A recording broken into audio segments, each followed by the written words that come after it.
Alright, fan ports, fan creations, fan games, whatever you want to call them.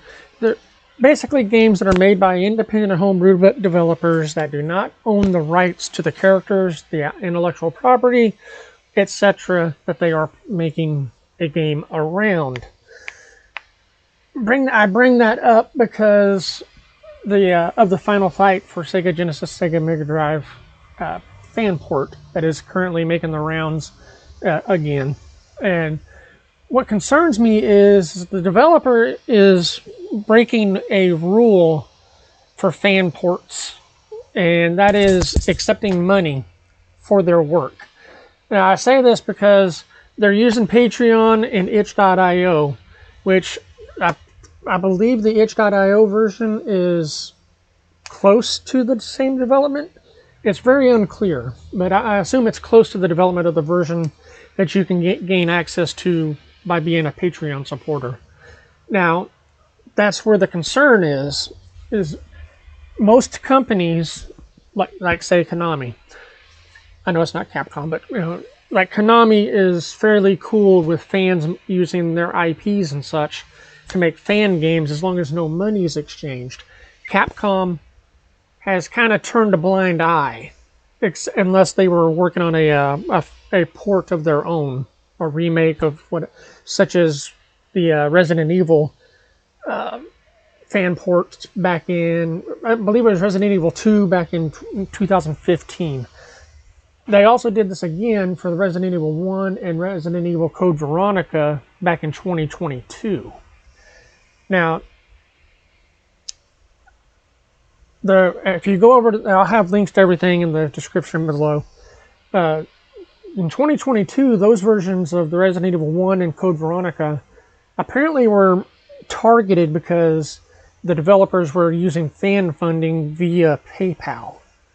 Now, that's a big no-no, but essentially that's what Patreon is. That's essentially what itch.io is, because on itch.io you can name your own price. So effectively the developer is receiving funds for the continued development. It's a legal loophole.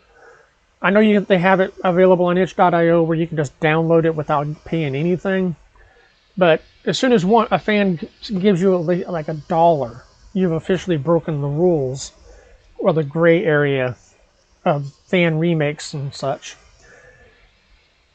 Now, according to TimeExtension.com, Capcom is aware of this fan project because the developer has at least talked to several game publishers and larger developers, I assume they were developers, in having this become an official release endorsed by Capcom. And those plans have fallen through. Now, they, over on Time Extension, they do mention that Mauro Xavier, the developer behind this, is now just going to focus on doing the game the way they want to. And they do state that they're not using any source code or anything from Capcom's original versions. But that's the same thing that was going on with Resident Evil 1 and Code Veronica remakes. They weren't using source code, but they were still using copyrighted and trademarked materials. They were using official assets, which that's what that's what Xavier is doing with his Final Fight port.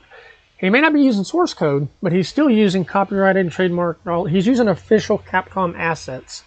He's not recreating the sprites. These are sprite rips from, I believe, the arcade version, which those are protected, and it's completely within Capcom's right, whether they're using Patreon, PayPal, or whatever, or not. It's completely within Capcom's right to shut this down. Now, I'm just wondering how long is Capcom going to allow this port to be developed before they do shut it down?